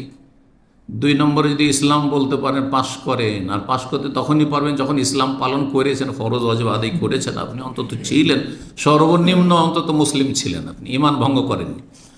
আর সেটাই যদি হয়, তাহলে 3 নম্বর প্রশ্ন হবে মান নাবিয়ুকা মা হাযার রাজুল আল্লাযী বুইসা ফীকুম, তিনি কে, যাকে পাঠানো হয়েছিল। কারণ রাসূল সাল্লাল্লাহু আলাইহি ওয়াসাল্লাম ছাড়া দ্বীন ইসলাম জানা সম্ভব নয়, তার মাধ্যমে আল্লাহ দ্বীন ইসলামকে মানব জাতির কাছে পাঠিয়েছেন। সুতরাং রসুলকে জানছো না, তাহলে ইসলাম কি করে জানলে? হ্যাঁ, অতপ্রতভাবে এই 3টি বিষয় জড়িত, একটি আরেকটির সাথে জড়িত। আল্লাহ রাব্বুল হাসর মাঠে জিজ্ঞাসা, মাজা আজাবতুমুল মুরসালিন, রসুলগণ তোমাদের কাছে এসেছিল দাওয়াত নিয়ে, সমস্ত রসুলের দাওয়াত ছিল লা ইলাহা ইল্লাল্লাহ। জিজ্ঞাসা করে প্রত্যেক মানুষকে আল্লাহ জিজ্ঞাসা করবেন, যারা মেনেছে যারা মানেনি সকলকে, যে রসুলদের দাওয়াতের জবাব কি দিয়েছিলেন? মাজা আজাবতুম আল মুরসালিন, যারা মুমিন মুসলিম তারা জবাব দিতে পারবে, যুগে যুগে নবী রসুলের দাওয়াতে সাড়া দিয়েছিল। আর যারা মানেনি তারা হা হা লাদরি, কবরেও করবে আর হাসর মাঠেও করবে, জাহান্নামে যাবে। 6 নম্বর তৌহিদের গুরুত্বের পয়েন্ট হচ্ছে, তৌহিদ হচ্ছে সমস্ত আমল, ফরজ হোক আর নফল হোক, কবুল হওয়ার জন্য হ্যাঁ শর্ত। তৌহিদ নেই কোনো কিছুই কবুল হবে না। অর্থাৎ কোনো ব্যক্তি যদি আল্লাহর হক কাউকে দিয়ে দেয়, সে আল্লাহর তৌহিদের যে দিকগুলি রয়েছে, তৌহিদের রুবুবিয়াতে শিরক করলো, আল্লাহর কাজে শিরিক করে দিল, অথবা আল্লাহর নাম গোনাবলিতে শিরিক করলো, কুফরি করলো, অথবা আল্লাহ রাব্বুল আলামিনের ইবাদত বন্দেগীতে শিরিক করলো, একটা শিরিক যদি থাকে তাহলে কবুল হবে না। কারণ আমল কবুল হওয়ার জন্য আগে ঠিক থাকতে হবে তৌহিদ, ইখলাস। তৌহিদ বলেন তাতে ইখলাস শামিল, আর ইখলাস বলেন তাতে তৌহিদ শামিল। তৌহিদ মানে আল্লাহর একত্ব ভিত্তিক ইবাদত, আর ইখলাস মানে নিষ্ঠার সাথে ইবাদত, একমাত্র খুলখানির ভেজাল করা, ভেজাল মুক্ত করা। আর দ্বিতীয় শর্ত হচ্ছে এক রাসূল সাল্লাল্লাহু আলাইহি ওয়াসাল্লামের তরিকায় হইতে হবে, অনুসরণে হইতে হবে, ইবাদত হবে আল্লাহর তরিকা হবে রাসূলুল্লাহ সাল্লাল্লাহু আলাইহি ওয়াসাল্লাম। এই কথাটি আমি কিন্তু 26 বছর থেকে বলে আসছি এই দমামে, খুব সহজ ভাষায়। যখন প্রাথমিক পর্যায়ে মানুষরা ছিল কিছু, আলহামদুলিল্লাহ এখন তো আপনারা অনেক কিছু শিখেছেন, কিছু জানতেন না, তখন সহজ ভাষাতে আল্লাহ আমাকে এটা ইলহাম করলো যে কোরআন হাদিসটা যতটা বুঝেছিলাম সহজ ভাষায় ইবাদত করবেন এক আল্লাহ, আর তরিকা নেবেন কার? একমাত্র রাসূলুল্লাহ। এইসব 126 তরিকা নয়, অচল এগুলো সব চলবে না। সুফিদের তরিকা চলবে না, কারও তরিকা চলবে না। মানুষের বানানো কোনো পদ্ধতিতে বলবেন দুনিয়ার যুক্তি দিয়ে, হ্যাঁ, আর তাতে মুক্তি খুঁজবেন যে দাম্মাম আসার জন্য মেলা রাস্তা, হ্যাঁ, পূর্ব দিক থেকে আসলে এতগুলি রাস্তা, পশ্চিম দিক থেকে এতগুলি রাস্তা, উত্তর দিক থেকে এত রাস্তা, দক্ষিণ দিক থেকে যেইখান থেকে আসতে চান দাম্মাম পৌঁছেই গেলেন সিটি সেন্টার, ঠিক না? এই যুক্তি কিন্তু আল্লাহর ক্ষেত্রে চলবে না, যে আল্লাহর কাছে আসার জন্য, হ্যাঁ, মেলা রাস্তা, সুফিদের 126 তরিকার রাস্তা, আর তারপরে ইহুদি ইজম আর খ্রিস্টান ইজম আর বুদ্ধিজম আর হিন্দু ইজম আর মুসলিম, যে কোনো একটা দিয়ে আসলে হলো। এটা নয়, আল্লাহকে শুধু একটি রাস্তাতে পাওয়া যাবে, সেটা হচ্ছে সিরাতে মুস্তাকিম। আর সিরাতে মুস্তাকিম হচ্ছে ইসলাম। ইসলাম হাবলুল্লাহ, আল্লাহর রশি কোরআনে কারীম, এবং দ্বীন হচ্ছে আল্লাহর মনোনীত একমাত্র ইসলাম। আল্লাহ যেন বুঝার তৌফিক দান, আমলের তৌফিক দান করে। সূরা বনী ইসরাঈল আয়াত নম্বর 19 আল্লাহ ইরশাদ করেছে, ওমার আরাদ আল আখিরা, কেউ যদি পরকালে কিছু পেতে চায় আল্লাহর কাছে, আর জান্নাত পরকালে আছে, দুনিয়াতে নেই। দুনিয়াতে যতই সুখ পান না কেন, রাজা হয়ে যান আর ধনকুপ হয়ে যান, তৌহিদ যদি না থাকে তো জাহান্নামে জ্বলতে হবে। এতে কোনো স্থায়ীভাবে জ্বলতে হবে। ভালো করে শুনে রাখেন, তৌহিদ বিহীন জীবন। এই জন্য বলছেন, আল্লাহ বলছেন যে ওমান আরাদ আল আখিরা, কেউ যদি আখিরাত চায়, ওয়াসালাহা সাইয়াহা, তার জন্য যথাযথ চেষ্টা করে। আখিরাতে আপনি চান আল্লাহর কাছে, জান্নাত চান আর জাহান্নাম থেকে বাঁচতে চান, তো তার জন্য কি করতে হবে? যথাযথ চেষ্টা থাকতে হবে। চেষ্টা হচ্ছে ফরজ ওয়াজিব আদায় করা, চেষ্টা হচ্ছে হারাম নাজায়েজ থেকে বেঁচে থাকা। আর তার আগের শর্ত হচ্ছে ওয়াহুয়া মুমিন, সে ঈমানদারও বটে। মুমিন আর ঈমানদার মানে মুওয়াহহিদ, তৌহিদবাদী। ঈমান, তৌহিদ ছাড়া ঈমান হয় না, তৌহিদ ছাড়া ইসলাম হয় না। কারণ ঈমান ইসলামে যখন তৌহিদ না থাকে, তখন তার নাম হয়ে যায় শিরক, তার নাম হয়ে যায় কুফর।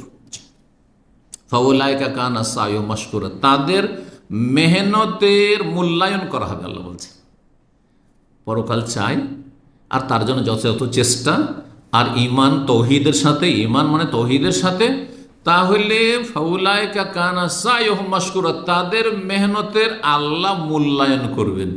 আর না হলে তৌহিদ যদি না থাকে আর ভালো আমল করে, তাহলে কি হবে? তাদের আমলের কোনো মূল্যায়ন হবে না, বরং সেগুলি মরিচিকার মতো হবে। অন্য আয়াতে বলছে ওয়াল্লাযিনা কাফারু আমালুহুম কাসারাব, সূরা নূরে আল্লাহ বলছেন, কাফেররা কুফরির অবস্থায়, শিরকের অবস্থায় যারা দুনিয়া থেকে চলে গেছে, তাদের যে জনকল্যাণমূলক আমলগুলি ছিল, অথবা ইবাদত বন্দেগী ছিল, নামাজ রোজা হজ যাকাত করেছে, আর মাজারও পূজা করেছে, মাজারও খাসি গরু জবাই করেছে বা সেজদা করেছে আর চাদর চড়িয়েছে, তাহলে তাদের আমলগুলি দেখবে হাসর মাঠে কার মতো? মরিচিকার মতো। যেমন নদীর চরে, বালির চরে, বালি ঝিকঝিক ঝিকঝিক করে, চকচক করে, আর মনে হচ্ছে যে পানি আর পানি। একজন পিপাসিত ব্যক্তি ছুটে যায়, এই যে পানি কাছে, এই যে পানি কাছে, এই যে, যত যায় তত দূরে পানি হয়ে যায়, পানি পাই না। হাত্তা ইযা যাও, যখন কাছে চলে আসছে, আরে সব শেষ হয়ে গেল, কিন্তু পানি তো নাই। লাম ইয়াজিদহু শাইআ, কিছুই পাবে না। ঠিক তেমনই মনে করবে যে দুনিয়াতে তো অনেক নামাজ রোজা হজ যাকাত করেছিলাম, অনেক জনকল্যাণমূলক কাজ করেছিলাম, অনেক গরিব মিসকিনকে খাওয়াইছিলাম, অনেক রোজা রেখেছিলাম, অনেক হজ করেছিলাম, মার করেছিলাম, কিন্তু মাজার পূজা করে গেছিলেন, সেই জন্য মরিচিকার মতো হবে তার আমল বা তাদের আমল। আল্লাহ রাব্বুল আলামিন তৌহিদ বুঝার এবং আমল করার, প্রতিষ্ঠা করার তৌফিক দান করেন। 7 নম্বর গুরুত্বের পয়েন্ট হচ্ছে তৌহিদের। কোরআনে কারীমের পুরো বিষয়বস্তু হচ্ছে তৌহিদ। এই কথাটি আজকে বুঝে নেন এই অল্প সময়। কোরআনে কারীমের শুরু থেকে শেষ পর্যন্ত পুরো বিষয়বস্তু হচ্ছে কি? তৌহিদ আর তৌহিদ। এটা না বুঝলে কিন্তু, ভালোভাবে না বুঝলে বুঝতে পারবেন না। এটা কেমন কথা হলো? কোরআনের সব জায়গায় তৌহিদ, এত নবীদের কিসসা কাহিনী আছে, আর এত হুকুম আহকাম মাসলা মাসাইল আছে, আর এত বিয়ে শাদী তালাকের কথা আছে, বলছে সব তৌহিদ আর তৌহিদ, তৌহিদ আর তৌহিদ, তাই না? এত কাফের জাতির ধ্বংসের গল্প আছে, কাহিনী আছে, তো সবগুলি তৌহিদ। হ্যাঁ, সবগুলো তৌহিদ। কেমন করে তৌহিদ? ইমাম ইবনুল কাইয়্যিম রাহিমাহুল্লাহর মূল্যবান এই ব্যাখ্যা শুনলে বুঝবেন। মাদারেজুস সালেকিন, তার একটি গুরুত্বপূর্ণ কিতাব, 3য় খণ্ড 450 পৃষ্ঠায় তিনি বলছেন, হুবহু তার কথাগুলি সংক্ষেপে এতটুকু শুধু অল্প কথায় শুনিয়ে দিই। বলছে ইন্না কুল্লা আয়াতিন ফিল কোরআনিল ফাহিয়া মুতাযাম্মিনাতুল লিত-তাওহীদ, কোরআনে কারিমের প্রত্যেকটি আয়াত তৌহিদকে শামিল। যখন তার আলোচনা শুরু করলাম, সেখানে একটি কথা প্রসঙ্গে মনে আসলে কথাটি বলি। একটি কিতাব আমি অনুবাদ করেছি, ছোট্ট বই। কিতাবটির নাম হচ্ছে কোরআনে কারিমে তৌহিদ। কেউ পড়েছেন বইটি? কোরআনে কারিমে তৌহিদ। কারণ মনে আছে না, ভুলে গেলেন সব? এত গুরুত্বপূর্ণ কিতাব। শেখ আল্লামা সালেহুল ফৌজান রাহিমাহুল্লাহ হাফিজাহুল্লাহ তাআলা, তিনি এখনও জীবদ্দশায় আছেন, তার কিতাব। কোরআনে কারিমে তৌহিদের কথার বেশ কিছু আয়াত নিয়ে এসেছেন। সূরা ফাতিহাতে 3 রকম তৌহিদের কথা রয়েছে। সূরা ইখলাস, ফালাক, নাসে তৌহিদের কথা, কাফিরুনে তৌহিদের কথা রয়েছে। এইভাবে তিনি তৌহিদ সম্পর্কীয় আয়াতগুলো নিয়ে এসেছেন। তো এই কিতাবটি খুব গুরুত্বপূর্ণ কিতাব। ছোট্ট কিতাব হইল খুব গুরুত্বপূর্ণ, যে কোরআনে যে তৌহিদ ছড়িয়ে ছিটিয়ে আছে, সরাসরি শুধু তৌহিদ, আর তৌহিদ ব্যাপক অর্থে যে তৌহিদের কথা, গোটা কোরআনটাই তৌহিদ, এই কথাটি আজকে বুঝে নেন এই আলোচনাতে। বলছেন যে কোরআনের প্রত্যেকটি আয়াত কি মুতাদাম্মিনাতুন লিত-তাওহীদ, তৌহিদকে শামিল। শাহিদাতুন বিহি, এই প্রত্যেকটি আয়াত এই কোরআনের তৌহিদের সাক্ষী দিচ্ছে। দাইয়াতুন ইলাইহি, আর কোরআন তৌহিদের দিকে আহ্বান করছে। কেন, কেমন করে? বলছে ফাইনাল কোরআন ইম্মা খাবরুন আনিল্লাহ, কোরআনে হয় আল্লাহ সম্পর্কে সংবাদ রয়েছে। আল্লাহ হচ্ছেন এমন, হুয়াল্লাহুল্লাযী লা ইলাহা ইল্লা হুয়া আলিমুল গায়বি ওয়াশ শাহাদাতি হুয়ার রহমানুর রহিম, হুয়াল্লাহুল্লাযী লা ইলাহা ইল্লা হুয়াল মালিকুল কুদ্দুসুস সালামুল মুমিনুল মুহাইমিনুল আজিজুল জব্বারুল মুতাকাব্বির, সুবহানাল্লাহি আম্মা ইউশরিকুন, আল্লাহুল খালিকুল বারিউল মুসাউবিরু লাহুল আসমাউল হুসনা। আছে না নেই? হ্যাঁ, এইভাবে আছে। আলহামদুলিল্লাহি রব্বুল আলামিন, আর রহমান, যিনি রহমান রহিম, মালিক ইয়াউমিদ্দিন। আছে না? জি, এইভাবে।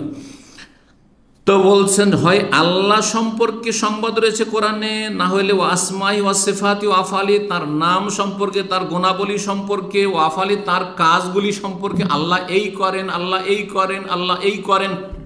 আছে না নেই? ফাহিয়া তৌহিদ আল ইলমি আল খাবরি, তাহলে আল্লাহ সম্পর্কে এবং আল্লাহর নাম গুণাবলী সম্পর্কে আর কাজ সম্পর্কে, অর্থাৎ তৌহিদের রুবুবিয়ত আর তৌহিদুল আসমা সিফাত, এই দুটোকে একটি তৌহিদের, কেউ কেউ তৌহিদকে 2 ভাগে ভাগ করেছেন। তো তৌহিদকে যারা 2 ভাগে ভাগ করেছেন, তো একটি ভাগ হচ্ছে তৌহিদ ইলমি খাবরি, তৌহিদুল ইলমি আল খাবরি, যাতে তৌহিদের ইলম এবং খবর রয়েছে, সেগুলি আল্লাহর নাম গুণাবলী অথবা আল্লাহর কাজ সম্পর্কে। ওয়াইম্মা দাওয়াতুন ইলা ইবাদাতিহি, অথবা কোরআনের আয়াত রয়েছে যেগুলোতে আল্লাহর ইবাদতের দিকে আহ্বান করা হয়েছে। ওয়াহদাহু লা শারীকা লাহু, যার কোনো শরীক নেই, যিনি একই একক। আছে না নেই? ওয়া ইলাহুকুম ইলাহু ওয়াহিদ, আল্লাহু আহাদ, আল্লাহুস সামাদ ইত্যাদি। আর ওয়া খালকুল্লি মা ইউবাদু মিন দুনি, আল্লাহ ছাড়া যেসবের ইবাদত হচ্ছে, উপাসনা, সেগুলি পরিত্যাগ করার কথা বলা হয়েছে। কুল ইয়া আইয়ুহাল কাফিরুন লা আ'বুদু মা তা'বুদুন, তোমরা ইবাদত করছো যেগুলি পূজা করছো, আমি করি না। হ্যাঁ, এইভাবে বারবার করে কথাটি রিপিটে আসছে না? না, জি। তাহলে আল্লাহর ইবাদত করা আর অন্যের ইবাদত পরিত্যাগ করার কথা রয়েছে। একে বলা হয় তৌহিদুল উলুহিয়া বা তৌহিদুল ইবাদা, ওয়া ফাহুয়া তৌহিদ আল ইরাদি আত তালবি, তার অপর নাম হচ্ছে তৌহিদ ইরাদি এবং তালাবি। জি, এত দূর হয়ে গেল। আর কিছু আয়াত রয়েছে যেগুলোতে আমরুন আও নাহিয়ুন, আল্লাহর আদেশ রয়েছে, না আল্লাহর নিষেধ রয়েছে। ওয়া ইলজামুন বিতাআতিহি, তার আনুগত্য আবশ্যক করা হয়েছে। ফি নাহি ও আমরিহি, আল্লাহ নিষেধ করলে বিরত থাকো, আর আল্লাহ করতে বললে করো। ফাহিয়া হুকুকুত তাওহীদ ওয়া মুকাম্মালাত, এগুলি হচ্ছে তৌহিদের হক এবং তৌহিদের পরিপূর্ণতা। তৌহিদ কখন পরিপূর্ণ হবে? 5 ওয়াক্ত সালাত আদায় করছেন, আপনি ফরজ ওয়াজিবগুলি আদায় করছেন, হারাম নাজায়েজ থেকে বেঁচে থাকছেন, হ্যাঁ, নেক আমল করছেন, তাহলে কি হবে? হ্যাঁ, আপনার তৌহিদটা অলঙ্কারপূর্ণ হবে, সুসজ্জিত হবে। ওয়াইম্মা খাবরুন আন কারামাতিল্লাহ, অথবা কিছু আয়াত রয়েছে যেগুলিতে আল্লাহ যে সম্মানিত করেছেন সে সম্পর্কে খবর রয়েছে। কার আগে সম্মানিত করেছেন? তৌহিদবাদীদের, আহলে তৌহিদিহি ওয়া তাআতিহি, যারা অনুগত মুমিন মুমিনাত, তাদেরকে আল্লাহ যুগে যুগে সম্মানিত করেছেন। তারপর আখিরাতে সম্মানিত করবেন। যেই নিয়ামতগুলি আখিরাতের রয়েছে সেগুলির কথা রয়েছে। ওয়ামা ফুইলা বিহিম ফিদ দুনিয়া, আর দুনিয়াতে তাদেরকে কত কোণঠাসা করার, কত তাদের জুলম অত্যাচার করার, কত খুন করার চেষ্টা করেছে, কিন্তু আল্লাহ তাদেরকে আবার উপরে উঠিয়েছেন। কোথায়? রাতের অন্ধকারে। নবী সাল্লাল্লাহু আলাইহি সাল্লাম মক্কা থেকে কীভাবে হিজরত করতে বাধ্য হচ্ছেন, আবার মাত্র কয়টা বছর পরে কি সম্মানের সাথে আবার এখানে উপস্থিত হচ্ছেন মক্কায়, আর সামনে কেউ দাঁড়াবার সাহস করছে না। সবাই শুধু এসে বলছে আমাদেরকে ক্ষমা করে দিন, আল্লাহু আকবার, চিন্তা করুন জি, কি সম্মান, এগুলো কথা আছে না নেই? জি। ওমা ইউকরামু ফিল আখিরাতে যে আল্লাহ সম্মানিত করবেন তৌহিদবাদীদেরকে, তার কথা আলোচনা রয়েছে। ফাহুয়া জাযা ও তৌহিদে, এগুলো কি? এগুলি হচ্ছে তৌহিদের প্রতিদান, আল্লাহর তৌহিদের লা ইলাহা ইল্লাল্লাহর প্রতিদান। ওয়াইম্মা খাবরুন আন আহলি শিরকি, অথবা কোরআনে রয়েছে মুশরিকদের খবর, কাফের মুশরিক অবাধ্যদের কথা রয়েছে। ওমা ফুইলা ফিদ দুনিয়া, দুনিয়াতে তাদের মিনান নাকাল, যে আযাব শাস্তি দেওয়া হয়েছে যুগে যুগে। আদ সম্প্রদায় ধ্বংস করে, সামুদ জাতিকে ধ্বংস করা হয়েছে, লুতের জাতিকে ধ্বংস করা হয়েছে, আর মুসা আলাইহিস সালামের ওই সেই ফেরাউনের সেনাবাহিনীকে ধ্বংস করা হয়েছে, এগুলো কথা আছে না নাই? মক্কার কাফেরদেরকে ধ্বংস করা হয়েছে, তাব্বাত ইয়াদা আবি লাহাব, এগুলো কথা রয়েছে। ওমা ইয়াহুল্লু বিহিম ফিল উকওয়াফিল মিনাল আযাব, আখিরাতে যে কাফের মুশরিকদের জন্য, অবাধ্যদের জন্য, লা ইলাহা ইল্লাল্লাহ তৌহিদকে যারা অস্বীকার করেছে তাদের জন্য কঠিন শাস্তি রয়েছে, তার কথা রয়েছে। ফাহুয়া খাবরুন আম্মান খারাজান হুকমিত তৌহিদ, যারা তৌহিদের বিধান থেকে বেরিয়ে গেছে, হ্যাঁ, তৌহিদের বিধানের সাথে বিদ্রোহ ঘোষণা করে, তাদের সম্পর্কে আলোচনা। ফাল কোরআন কুল্লুহু ফিত তৌহিদ, সুতরাং কোরআন গোটাটাই হচ্ছে তৌহিদ। তৌহিদ না হয় তৌহিদের পরিপূর্ণতা, না হয় তৌহিদ যারা প্রতিষ্ঠা করেছে তাদের প্রতিদান, তৌহিদ যারা অবজ্ঞা করেছে, অস্বীকার করেছে তাদের কঠিন শাস্তি দুনিয়া এবং আখিরাতে ইত্যাদি। তৌহিদের কথা কোরআন গোটা গোটা কোরআনে কারিমে রয়েছে। হুকুকিহি ওয়া জাযাইহি ওয়া ফি শানি, শিরক সম্পর্কে আলোচনা রয়েছে, আর যারা মুশরিক তাদের সম্পর্কে আর তাদের শাস্তি সম্পর্কে আলোচনা রয়েছে। কয়টি পয়েন্ট হইল? হ্যাঁ হ্যাঁ, কয়টি হয়েছে? 7টি হয়েছে না? 8 নম্বর, সংক্ষেপে এগুলো বলে নেব কারণ সময় আমাদের শেষের দিকে। প্রথম 1 নম্বরে কি বলেছিলাম মনে আছে? সর্বপ্রথম ফরজ, হ্যাঁ, মানব জীবনে সর্বপ্রথম ফরজ কাজ কি? তাওহীদ। আর এই 8 নম্বর বলল সবচেয়ে বড় ফরজ, তাওহীদ হচ্ছে সবচেয়ে বড় ফরজ। আপনি আপনার জীবনে প্রথম লা ইলাহা ইল্লাল্লাহ শিরক থেকে বাঁচবেন আর তাওহীদ কায়েম করবেন, নাকি আগে নামাজ পড়বেন, আগে রোজা রাখবেন, কোনটা করবেন? আগে শিরক মুক্ত হইতে হবে। একটা অমুসলিম যখন আসবে, আগে ওকে কলমা পড়াবেন না, চল নামাজটা পড়ে আসি পরে কলমা পড়াচ্ছি, হ্যাঁ? তো সবচেয়ে বড় ফরজ কি? যখন সবচেয়ে বড় ফরজ, তাহলে তার নেকিও সবচেয়ে বড়। এই জন্য একটি হাদিসে রয়েছে যে হাসরের মাঠে লা ইলাহা ইল্লাল্লাহর একটা ছোট্ট কার্ড থাকবে, সেই কার্ডে লা ইলাহা ইল্লাল্লাহ লেখা আছে এক পাল্লাতে, আর আরেক পাল্লাতে হ্যাঁ সমস্ত তার গুনাহগার কি হবে? লা ইলাহা পাল্লাটা ঝুঁকে যাবে, হারিয়ে যাবে। যত বড় ফরজ তত তাতে নেকিও বেশি, তাতে নেকিও বেশি। জি, এই জন্য শিরক মুক্ত ব্যক্তি যদি আমল কমও থাকে, কোন রকম 5 ওয়াক্ত ফরজ, 5 ওয়াক্ত ঘাটতি থাকলে হবে না। 5 ওয়াক্ত ফরজ, শুধু ফরজটা আদায় করেছে, 17 রাকাত পড়েছে, সুন্নত পড়েনি, তাহাজ্জুদও পড়েনি, কিছুই পড়েনি, কিন্তু শিরক করেনি। আর আরেকজন লোকের নামাজের পাহাড় আছে কিন্তু শিরক আছে, বড় শিরক, তাহলে তো স্থায়ী জাহান্নামী। ছোট শিরক আছে, তাবিজ আছে, তোমার আছে, বালা আছে, টাকা আছে, আর আল্লাহ ছাড়া অন্যের কসম, মায়ের কসম, বাপের কসম, হ্যাঁ, এইসব করেছে।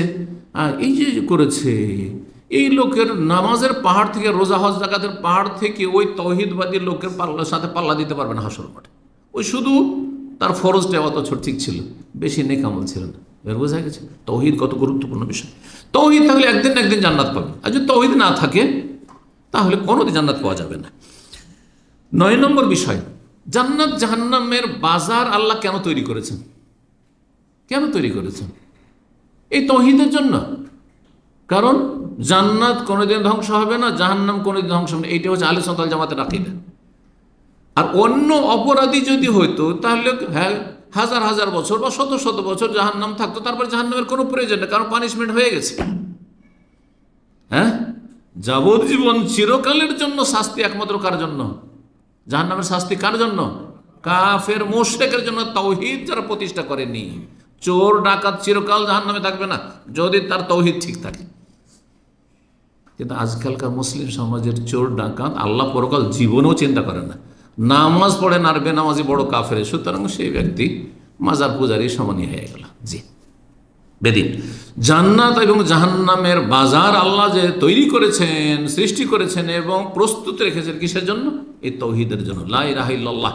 জান্নাতীদেরকে স্থায়ী করবেন লা ইলাহা ইল্লাল্লাহর ভিত্তিতে জান্নাতে, আর জাহান্নামীদেরকে স্থায়ী জাহান্নামী কারা হবে? যারা লা ইলাহা ইল্লাল্লাহকে নষ্ট করেছে, যারা শিরকে লিপ্ত হয়েছে, শিরকের অবস্থায় দুনিয়া থেকে গেছে। সর্বশেষ 10 নম্বর, আদম আলাইহিস সালামকে যখন আল্লাহ সৃষ্টি করলেন, তার ছেলে মেয়েরা যখন হতে লাগলো, তখন মানব জাতির কয়টা ধর্ম ছিল? কটা ধর্ম ছিল? একটি ধর্ম ছিল। কিন্তু নূহ আলাইহিস সালামের যুগে এসে কি হয়ে গেল? কয়টি ধর্ম হইল? কেন নূহ আলাইহিস সালামকে আল্লাহ 950 বছর দাওয়াত দিতে পাঠালেন জাতিকে? কেন মানব জাতি কয় ভাগে ভাগ হয়ে গেছে? কয় ভাগে ভাগ হয়েছে? দুই ভাগে ভাগ হয়ে গেছে। দুই ভাগে ভাগ হয়ে গেছে। এক জাতির নাম হচ্ছে মুমিন মুসলিম, আর এক জাতির নাম হচ্ছে কাফের মুশরিক। সূরা তাগাবুনের আয়াত নম্বর 2 আল্লাহ বলছে, ওয়াল্লাযী খালাকাকুম, আল্লাহ সেই সত্তা যিনি তোমাদেরকে সৃষ্টি করেছেন।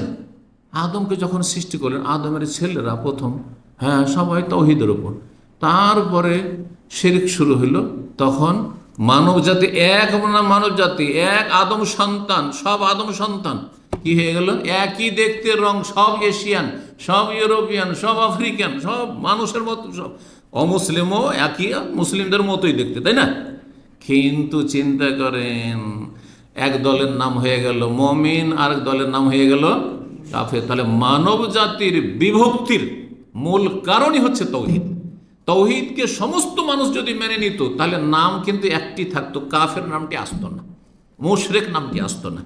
আল্লাহ বলছেন, আল্লাহ তোমাদেরকে সৃষ্টি করেছেন এক মানুষ আদম থেকে, তারপরে ফামিনকুম কাফের অমিনকুম মুমিন, তোমাদের কেউ কাফের হয়ে গেল, এক জাতি। আর এক জাতি হচ্ছে মুমিন ইমানদার।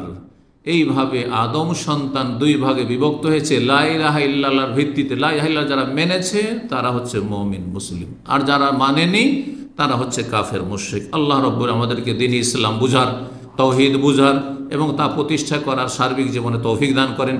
সমস্ত রকম শিরক বিদআত থেকে আর পাপাচার থেকে আল্লাহ বাঁচিয়ে রাখেন। আর তৌহিদ দুর্বল হওয়ার কারণে মানুষ পাপে লিপ্ত হয়। যার তৌহিদ যত শক্তিশালী, সেই ব্যক্তি তত পাপ মুক্ত। এইভাবে তৌহিদকে বুঝতে হবে, যেটা আর একটি আলোচনার প্রয়োজন রয়েছে। আল্লাহ রাব্বুল আমাদেরকে নেক আমলে তৌফিক দান করেন, হারাম নাজায়েজ থেকে বেঁচে থাকা তৌফিক দান করেন, এবং তৌহিদকে সুন্দর করার আল্লাহ তৌফিক দান করেন। ওয়া সাল্লাল্লাহু আলা নবিয়িনা মুহাম্মদ ওয়া আলা আলিহি ওয়া সাহবিহি আজমাইন।